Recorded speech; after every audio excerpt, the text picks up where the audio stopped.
Welcome back to String Blox. How are you doing? I hope you're having a great day. In today's video, we're going to be talking about how to be the best player in Roblox Touch Football. But before we begin with today's topic, make sure to like this video, subscribe to our channel, and turn on the notifications so you don't miss any of our upcoming videos. Without further ado, let's get right into this video. Study the rules. Playing a game isn't just about the practical aspects of the game. It's about strategy and tactics too. It's crucial that you live and breathe the game if you want to get better, which means reading about this game, watching others play, speaking to fellow gamers, and discussing strategy. You can then take what you learn and apply it in the game. Knowing how and when to outwit your competitors is an essential part of the game and something you'll be admired for if you can master it. Use FPS Unlocker. Our first tip is to use the FPS Unlocker. FPS of the Roblox is fixed at 60 FPS. But with the help of advanced technology, there's a number of games that require high FPS to run smoothly, which doesn't allow some games to run smoothly. Roblox FPS Unlocker removes this limit of 60 FPS and makes your PC run higher FPS for a smooth and lag-free experience. But how do you get it? To get started, you'll have to download Roblox FPS Unlocker. Download 32-bit or 64-bit versions, depending upon your system. Make sure to download the latest version. After successfully downloading Roblox FPS Unlocker, open the file. This file is in zip format. It'll require a program that can support such a format to access it. Make sure you have programs like WinRAR installed on your PC. If not, download and install it in order to access the file. After installing WinRAR and opening the downloadable file, double-click on the application and wait for it to initiate. The program will be initiated and you can start playing the game. Goalkeeper tip. You may have the potential to become the very best goalkeeper in the game, but if you don't know what you are and aren't allowed to do on the pitch, you aren't going to go very far in the sport. What goalies may or may not do is what you should check. For example, goalkeepers are the only players in game who can catch the ball, but they can only do so within their own penalty area. This is common knowledge, and you will hardly find anybody who isn't aware of these simple game rules. There are many more goalie-specific rules in soccer, however, so we recommend searching them up. Have a good ping. What is a ping and how is it so important? Ping is the time it takes for the system to respond to an action, such as pressing a button or moving a joystick. In internet and networking, this is the time it takes for a data packet, your in-game actions like movement or attacks, to send to the server, and then for the server to process that request. At the same time, the server must also process other gamers' actions towards you and send that information back to your system for a round trip. So now you know exactly why it's so important to have a good ping. You won't be able to play without it. But what if it doesn't work? Optimizing your internet connection is our first choice on how to do that.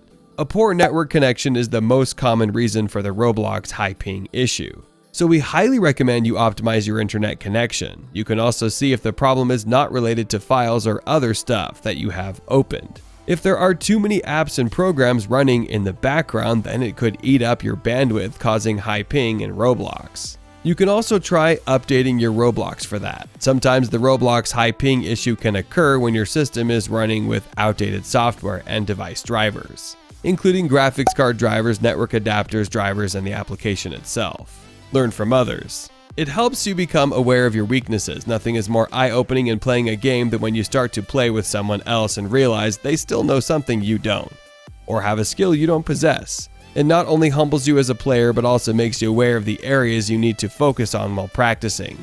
It also teaches you to be flexible. When you're alone, you can stop and start a match as many times as you want. If you mess up or don't like the match you played, you can immediately stop and play again. However, when playing with others, you learn to be flexible and roll with whatever comes your way.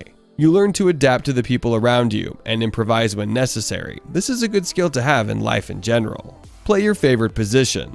We're sure that you will feel most comfortable that way. But what if you actually want to try other positions as well, because you got bored in that specific one?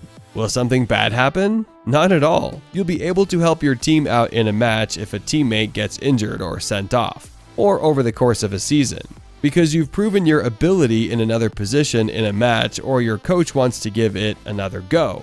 Because you yourself wanted to try out other positions, you will have the skills to play in certain positions. For sure, but there are other players in the team who are perhaps a better fit for them, so don't feel sad by that. That's also what makes this game so much fun. Win a kickoff. First of all, you may ask, what's a kickoff? A kickoff puts the ball in play at the start of each half, after a try, and after a successful field goal. A drop kick or place kick may be used for a kickoff. After that, the receiving team is then entitled to return the ball, i.e. attempt to advance it towards the kicking team's end zone, until the player with the ball is tackled by the kicking team, goes out of bounds, scores a touchdown, or the play is otherwise ruled dead. And now we will tell you why it's so important to always score. It's really simple. If you don't win, the other team will get the ball. And we don't want that to happen, do we now? Have a good team. Teamwork matters, especially in a game like this. One person cannot do everything proficiently. In teams, individuals are able to share their strengths in complementary roles to produce meaningful results. With the interpersonal dynamics teamworking creates. Collaboration offers more than the sum of its parts, and that's exactly why you should play with also your friends. Playing together brings joy, vitality, and resilience to relationships. Play can also heal resentments, disagreements, and hurts. Through regular play, we learn to trust one another and feel safe. And what's more, if you feel safe in your team, you will be able to score even better goals. And that's what matters, does it not? Hold on, if you guys have made it this far in the video, make sure to slap the like button and make sure to subscribe with the notification bell. It helps us out a lot and it will notify you every time we upload a new video. So it's a win-win situation. Anyways, back into the video. Use shift lock. The important thing that you need to consider is using shift lock. One of the main features that influences the game or the gameplay is how much it is easy to move the character while playing. Roblox comes with the feature of shift lock that removes the hassle of using the ASD keys for moving the character when in third-person mode. The significance of the shift lock is that it makes it quite easy for the players to move their character in the game, especially in combat or free roam games. Moreover, the camera movements get synchronized with the movement of the character. Also note that it only works in third-person view of the character. So, how do you do it? Once you have started the game, go to the pause menu by either pressing the escape or by clicking the Roblox icon on the top left side of the game. Then, when you have opened the pause menu, go to the settings tab. Now turn on the shift lock switch and set the camera position to default or classic. Next, change your movement mode to keyboard plus mouse, so that you can also use the mouse for movement for the character. And you're all done. But that's pretty much all that's going on in the Roblox community. As soon as there is more news, we'll be the first to let you know. But yeah, that's all that's happening right now. What do you think of today's video? Let us know down in the comment section below. Well, anyways, thank you all so much for watching. We hope you enjoyed it. Hit like if you did, and don't forget to subscribe. Also, watch the 2 videos on screen because I'm sure you'll love them. And with that, I'll see you in the next Roblox video. Goodbye.